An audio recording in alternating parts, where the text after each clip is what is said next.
Assalamualaikum warahmatullahi wabarakatuh. Halo, my name is Adli, and with my friends Cepi and Rumi, we will present the biography of Napoleon Bonaparte. Napoleon Bonaparte, also known as Napoleon I, was a French military leader and emperor who conquered most of Europe in the early 19th century. Born on the island of Corsica, Napoleon rapidly rose through the rank of the military during the French Revolution. After seizing political power in France in 1799, the eighth, he crowned himself emperor in 1804. With ambition and a skilled militarist, Napoleon successfully waged war against various collection of European nations and expanded his empire. Napoleon's education and early military career. Napoleon Bonaparte was born on August 15, 1769 in Ajaccio on the Mediterranean island of Corsica. He was the second of eight surviving children born to Carlo Bonaparte, a lawyer, and Letizia Romalino Bonaparte. Although his parents were members of the minor Corsican nobility, the family was not wealthy. The year before Napoleon's birth, France acquired Corsica from the city-state of Genoa, Italy. Napoleon later adopted a French spelling of his last name. As a boy, Napoleon attended school in mainland France where he learned the French language and went on to graduate from a French military academy in 1785. He then became a second lieutenant in an artillery regiment of the French army. The French Revolution began in 1789, and within 3 years, revolutionaries had overthrown the monarchy and proclaimed a French republic. During the early years of the revolution, Napoleon was literally on leave from the military and home in Corsica, where he became affiliated with the Jacobins, a pro-democracy political group. In 1793, following a clash with the national Corsican governor,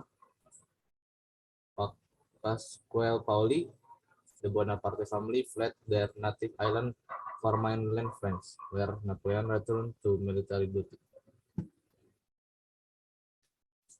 Napoleon rise to power. Since 1792, French revolutionary government had been engaged in military conflicts with various European nations. In 1796, Napoleon commanded a French army that defeated the largest armies of Austria, one of his country's primary rivals, in a series of battles in Italy. In 1797, France and Austria signed the Treaty of Campo Formio, resulting in territorial gains for the French. Napoleon's troops scored a victory against Egypt's military rivals, the Mamluks, at the Battle of Pyramid in July 1798. Soon, however, his forces were strengthened after his naval fleet was nearly decimated by the British at the Battle of the Nile in August 1798. In early 1799, Napoleon's army launched in an invasion of Ottoman Empire ruled Syria, which ended with a violent siege of Acre, located in modern-day Israel. That summer, with the political situation in France marked by uncertainty, the ever ambitious and cunning Napoleon opted to abandon his army in Egypt and return to France.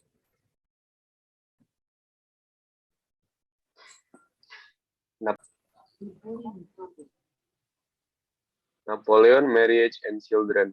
In 1796, Napoleon married Josephine de Beauharnais, 1763-1814, a stylish widow 6 years his senior who had two teenage children.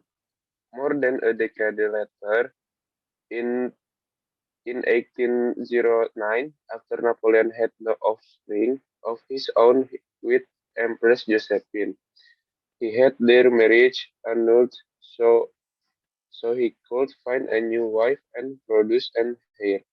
In in 1810, he would marry Louise, 1791-1847, the daughter of the Emperor of Austria.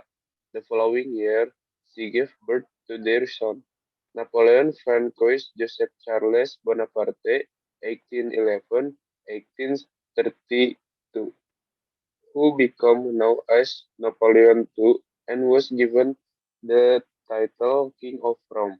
In addition to his son with Mary Louise, Napoleon had several illegitimate children. Hundred Days Campaign and Battle of Waterloo.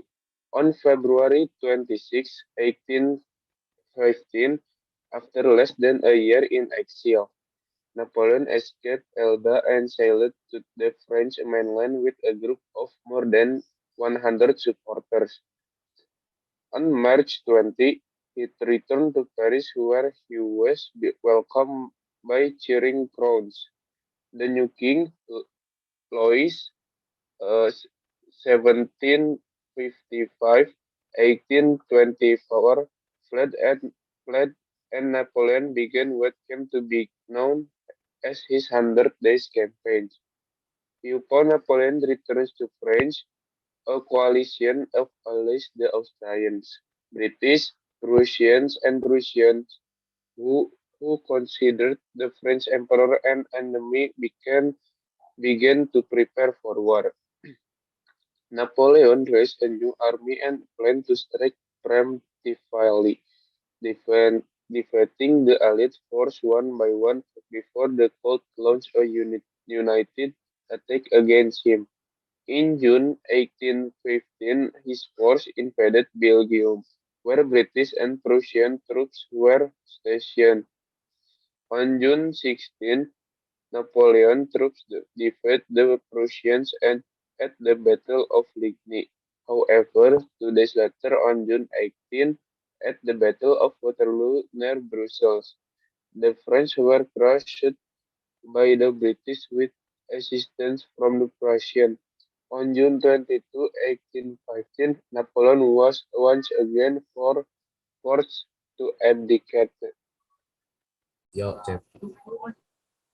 Napoleon final years in October 1815, Napoleon was exiled to the remote British held island of Saint Helena in the South Atlantic Ocean.